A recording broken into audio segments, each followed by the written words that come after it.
Hello guys, welcome back to SM financial. तो चलिए bitcoin का एक और अपडेट देख लेते हैं।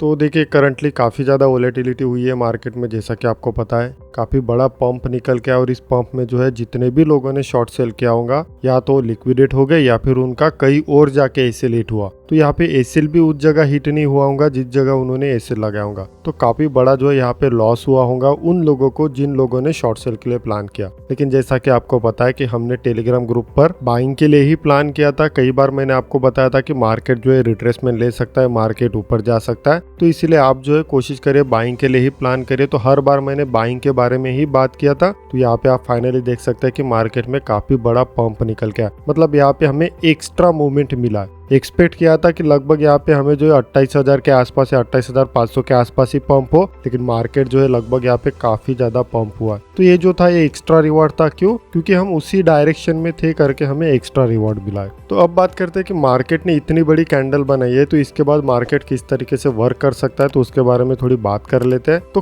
करंटली देखिए, मार्केट में काफी बड़ा पंप हुआ है। ठीक है, तो जब मार्केट में इतना बड़ा पंप होता है तब मार्केट क्या हो जाता है, थोड़ा सस्पेंस जैसा वर्क करने लगता है, यानी कि कुछ भी चीजें क्लियर नहीं होती है। अब अगर मैं करंट सिचुएशन देखूं कि मार्केट कहाँ पे स्पॉट कर रहा है, तो जैसा कि यहाँ पे देखे, जो मैंने आपको लास्ट टाइम भी बताया था कि ये क्या है, मेरे लिए एक रेजिस्टेंस जोन है। तो जहाँ पे मार्केट देखिए बार बार सपोर्ट रिस्पेक्ट कर रहा था। ठीक है, यहाँ पे देखिए मार्केट ने बार बार सपोर्ट रिस्पेक्ट किया। तो यही एरिया क्या है, अब मेरे लिए एक रेजिस्टेंस जोन है। यहाँ पे कैंडल ने काफी बड़ी मूवमेंट दिया, लेकिन जब क्लोजिंग का समय आया तो क्लोजिंग के समय के टाइम भी देखिए इसी रेजिस्टेंस लाइन के नीचे मार्केट क्या कर रहा है, क्लोजिंग ले रहा है। और साथ ही यहाँ पे बार बार एक रिजेक्शन जोन भी दिखाई दे रहा है। तो अब अगर मैं बात करूँ कि क्या मुझे यहाँ पे शॉर्ट सेल करना चाहिए तुरंत, तो बिल्कुल भी नहीं। अगर आप तुरंत शॉर्ट सेल करोगे तो कहीं ना कहीं आपका एसएल हिट हो सकता है कि मार्केट यहाँ पे साइडवे की तरह मूवमेंट करे कुछ दिन। तो अगर मार्केट यहाँ पे साइडवे की तरह मूवमेंट करता है तो आप जो है फ्रस्ट्रेट हो जाओगे और बार बार आपके जो एसएल हिट हो जाएंगे। तो इसीलिए करंटली तो यहाँ पे शॉर्ट सेल नहीं करना चाहिए जब तक कि हमें कुछ मिले ना। तो इसके लिए थोड़ा छोटे टाइम फ्रेम में भी देख लेते कि 4 घंटे के टाइम फ्रेम में मुझे किस तरीके की चीजें दिखाई दे रही है। तो अगर मैं यहाँ पे 4 घंटे के टाइम फ्रेम के हिसाब से देखूँ तो यहाँ पे जो था एक फ्लैग पैटर्न बन रहा था, लेकिन फाइनली मार्केट ने उसे फेल कर दिया।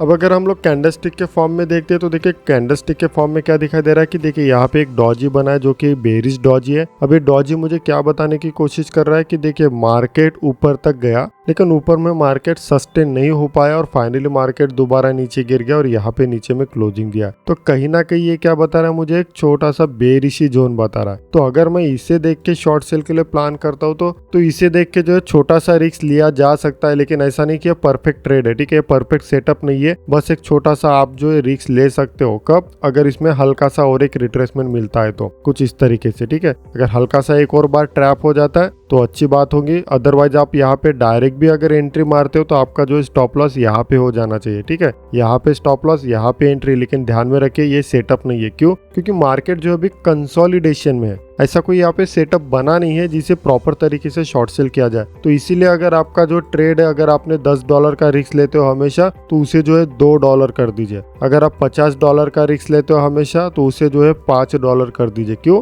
क्योंकि यहाँ पे कोई ऐसा कंफर्मेशन नहीं है, इसीलिए यहाँ पे स्टॉप लॉस हिट होने के जो है काफी ज्यादा प्रोबेबिलिटी हो सकती है। सेम अगर रिस्क लेना भी है तो एक बार वेट करिए, थोड़ा सा वेट करिए कि 28,700 तक आ जाए। अगर 28,700 तक मार्केट आता है तो एक छोटा सा जो है हम लोग रिस्क ले सकते हैं। बाकी करंटली तो ऐसा कुछ है ही नहीं। अब यहाँ पे अगर मैं टारगेट की बात करता हूँ तो यहाँ पे आपको टारगेट बहुत ज्यादा छोटा मिल रहा है। क्यों? क्योंकि यहाँ पे देखिए, अगर आप ध्यान से देखोगे कि मार्केट यहाँ पे कंटिन्यू रैली दे रहा था और इसी रैली के बीच में एक ही कलर की रेड कैंडल बनी है। मतलब ये क्या हो जाती है, मेरे लिए एक डिमांड जोन हो जाती है। तो एक प्रोबेबिलिटी हो सकती है कि मार्केट इस डिमांड जोन तक आ सकता है। तो अगर ये डिमांड जोन तक आता है तो लगभग यहाँ पे 27,800 से लेके 27,500 के आसपास क्या आता है, एक डिमांड जोन आता है। सेकंड में देखो इस तरीके से, तो इस तरीके से भी क्या निकल के आता है, लगभग यहाँ पे 28,000 से लेके ये पूरा जोन ही निकल के आता है। तो इस तरीके से सपोर्ट निकल के आता है। तो हो सकता है कि मार्केट यहाँ तक रिट्रेसमेंट ले। तो यहाँ तक ही हमें टारगेट लेके चलना है, ज्यादा एक्सपेक्ट नहीं करना है मार्केट से। क्यों? क्योंकि मार्केट में करंटली चार्ट क्लीन नहीं है। बाकी जो भी अपडेट रहेंगे मैं आपको टेलीग्राम ग्रुप में कर दूंगा। तो मिलते हैं नेक्स्ट वीडियो में, तब तक के लिए बहुत बहुत धन्यवाद।